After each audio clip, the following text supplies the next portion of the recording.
pelayanan aja selama ini kan. Selama ini pertama ya dari Mentang Kendari juga jauh ya, jauh lah antara pemerintah dengan mendekatkan diri dengan pemerintah masyarakat. Ya, utama nama percepatan pemerataan pembangunan. Dua aja mas, penghasilan itu ada dua, ada PAD, ada DAU, DAK ya. DAU, DAK dari pusat ya. Kan dari wilayah itu pajak dari kerja Banten kan pusat, masuk Pertamina apa BUMN apa pusat, dan dikembalikan menjadi DAU ya kayak. Nah DAU itu elemen penghitungnya yang terbesar itu bukan dari jumlah penduduk, tapi dari pemerintah.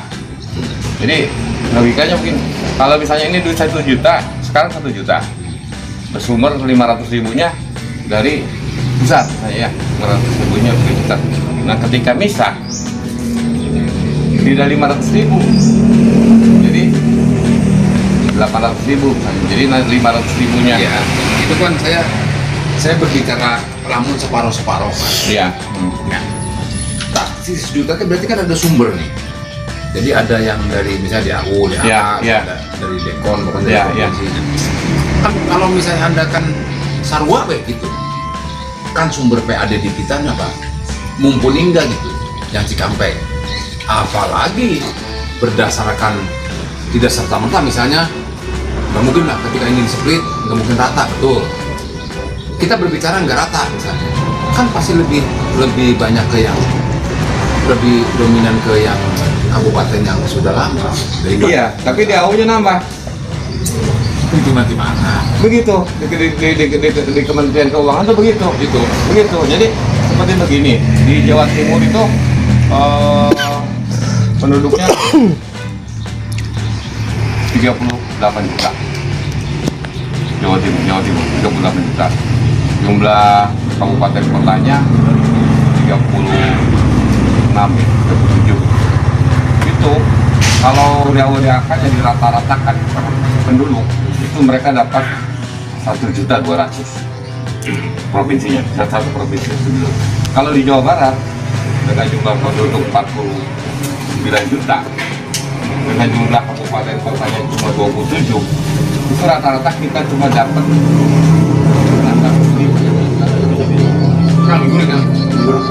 Karena unsur menghitung DAU, DAK itu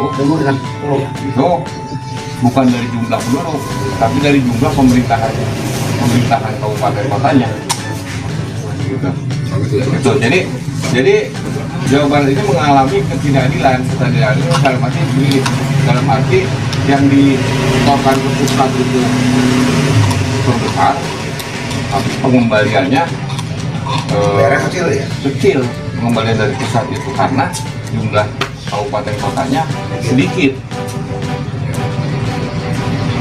Jadi kan kalau jumlah penduduk misalnya sekarang 1.200.000 gitu ya, misalnya misah kan jadi 1.700.000 sekarang ya, 1.700.000 Rawang bisa, jadi Cikampek di kisaran 17.000, Rawang di 1.100.000. Nah, tidak serta merta uang 1 juta ini terbagi sesuai komposisi itu, tidak. Justru nanti unsur pemerintahan, unsur DAU-DAK-nya bertambah di sini karena kan di sana ada infrastruktur, di sana ada apa dan lain sebagainya. Kenapa misalnya? Jadi tidak serta merta berdasarkan jumlah penduduk DAU-DAK itu, justru unsur pengalihnya yang besar dari pemerintah, dari keperluan pemerintahan. Pak, kalau saya pengen tahu ya, saya pribadi aja ya ke Bapak nih. Kalau berdasarkan yang diusulkan Bapak bahwa Purwasari, Cilamaya Wetan, di antara itulah ya, yang seperti Bapak sudah hitungkan ada berapa perusahaan? Sudah ada. Itu misalnya tentang pajak ya, pajaknya aja kita. Apakah pajak pajak yang komersil atau pajak misalnya kayak rumah nih, tanah-tanah rumah sawah kayak gitu, dia itu nggak Bapak angkanya? Dia angka secara pasti belum. Kasar aja kasar. Ada kasar ada secara kasar. Kalau secara pasti kan harus kita ambil tadi. Saya pernah ya di luar ini Pak, Ya. bahwa kita ini kan idealnya sekarang itu kan pemecahan ini dulu. Bisa. Bisa. Kan dia Cilamaya, harusnya kan lebih banyak dua. Ada beberapa. Iya, betul, sepakat. Setelah itu baru gitu. Sepakat. Jadi gini, itu sudah dilaksanakan oleh provinsi, akan dilaksanakan oleh provinsi pemecahan desa. Tapi tahun kemarin provinsi intensif dialog dengan Dirjen Oda. Kemarin itu ada keputusan melakukan moratorium dulu terhadap pemekaran desa, karena mau membereskan dulu urusan dana desa, pertanggungjawaban dana desa masih banyak yang ini.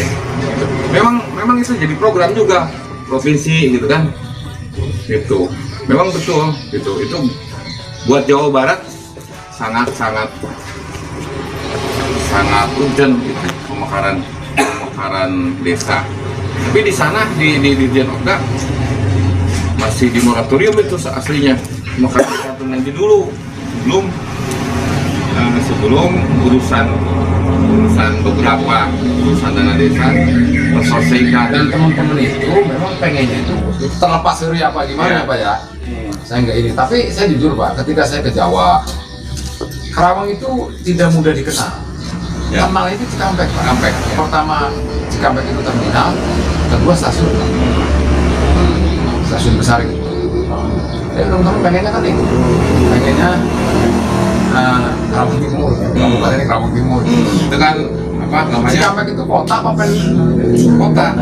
Jadi gini, di dalam Undang-Undang 23 yang dinamakan kota itu terdiri dari desa dan kelurahan. Iya, sama saja. Kan lebih dominasi kelurahan Pak. Biasanya Dari komposisi penduduk di atas 50% non pertanian. Jadi dari 7 kecamatan ini setelah dianalisa, setelah di ini itu ada 55% non pertanian. Jadi masuknya kategorinya kota. Bukan dilihat dari secara fisik luas sawahnya dengan ini, tapi dari mata pencaharian penduduk. Jadi dari mata pencaharian penduduk ini itu 55% dari 500.000 penduduk se-7 kecamatan itu 55% non pertanian. Secara fisik memang banyak secara fisik, betul.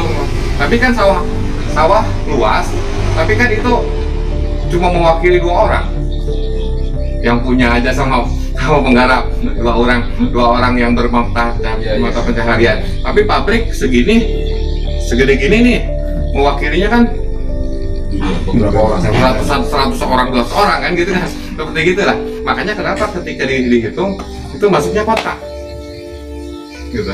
Kalau pabrik satu kan segini orangnya kan isinya kan di atas 200 ya. Sawah lega isinya cuma 10 orang paling. Cuman saya tidak tahu nih Pak prosesnya Pak. Kepentingannya apa? Saya kalau cerita, saya dapilnya Pak, saya Cilamaya Wetan, ke bawah Padilanya. Jadi masalah, kita tinggal dalam di provinsi selesai. Dua kabupaten itu berarti didukung lah. Dengan Karawang selesai provinsi. Jadi Udin kami kabupaten. Ya enggak? Kalau ini terjadi, cukup 2024 karena gini Pak, 2022 saya pikir ini nggak akan terjadi kalau sampai 2024. Pertama bahwa RUU sekarang ini kan ada perubahan kaitan masa pilkada dan pilek. Nanti pilek itu di RUU itu 20 Desember. Jadi kali DPRD kabupaten, DPRD provinsi, bupati dan gubernur Pak langsung. Ya. Empat ini elemen ini itu akan dilaksanakan 2024 berdasarkan RUU yang baru. Nah nanti bulan April Maret April. Nah nanti disusul lagi 2024 nanti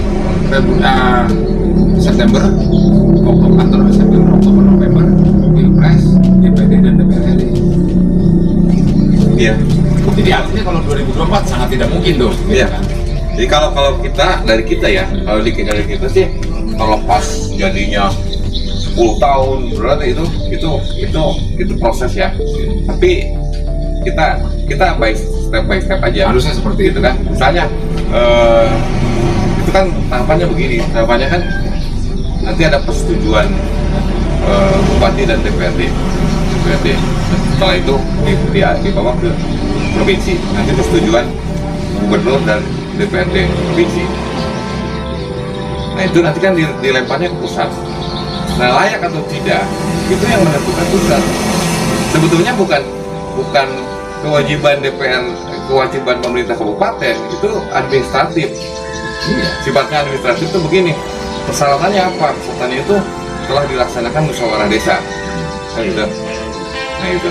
Jadi kewajibannya administratif saja. Dan saat itu dengan berbagai hal pertimbangan gitu kan, saya setuju ini. Kita tetap dilempar ke sana ke provinsi pun sama sifatnya, tapi provinsi lebih mendalam.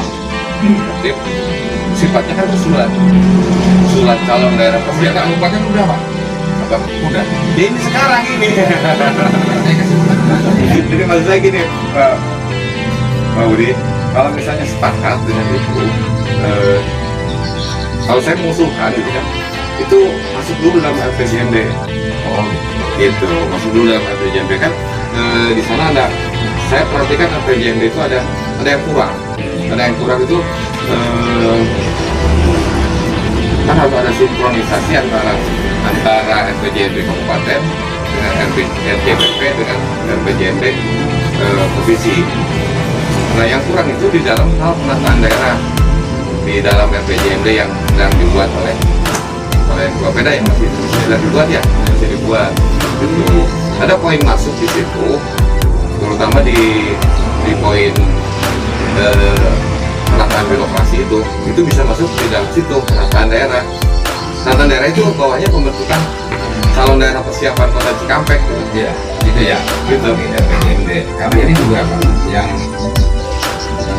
fundamental adalah lebih ke persoalan pelayanan, bukan pajajat tarik calon bupati. Bukan. Pak Budi itu.